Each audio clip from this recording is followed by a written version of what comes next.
divine ou quelque chose qui le dépasse dans des mondes qu'il ne comprend pas, dans un système qui va l'écraser. Il y a quand même une forte tendance tragique dans les histoires.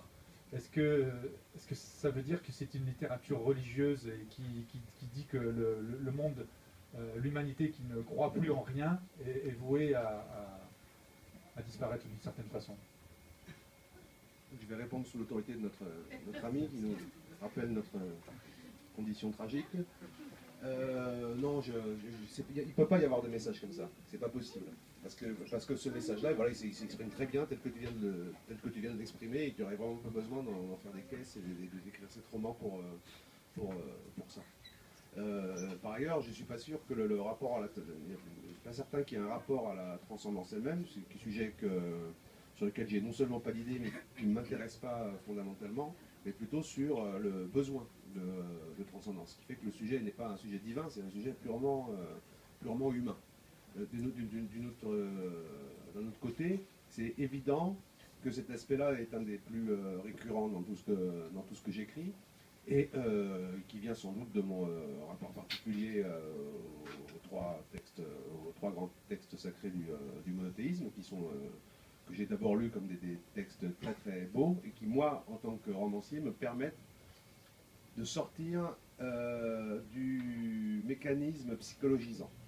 Parce que ce n'est pas des textes psychologiques et que j'aime pas faire de romans psychologisants.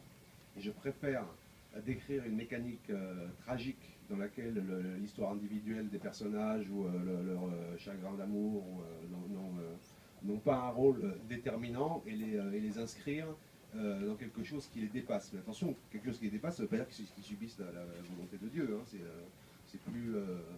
C'est plus une mécanique tragique qui m'intéresse. Et ça, les catégories qui sont celles de la pensée religieuse me paraissent plus pertinentes pour faire ça que les catégories de la psychologie, pour le dire rapidement. Oui. Mais lors d'une rencontre précédente, Marco faisait remarquer que les titres des livres, enfin des derniers publiés, étaient Orphelin de Dieu pour ce qui le concernait, Nos anges pour ce qui le concernait, et Le sermon sur la chute de Rome. Mais c'est vrai, donc par Saint-Augustin, avec Saint-Augustin en toile de fond, et que effectivement ça avait un petit peu à voir, sinon avec le religieux, du moins avec la religion. Mais je pense, alors si pour être plus sérieux, si on regarde un peu les choses, et je dirais plutôt même des textes de Marc et de Jérôme, il y a quand même une affaire, comment dire, bon, de rédemption impossible, qu'est-ce que c'est que essayer justement d'une forme de transcendance quelque part impossible.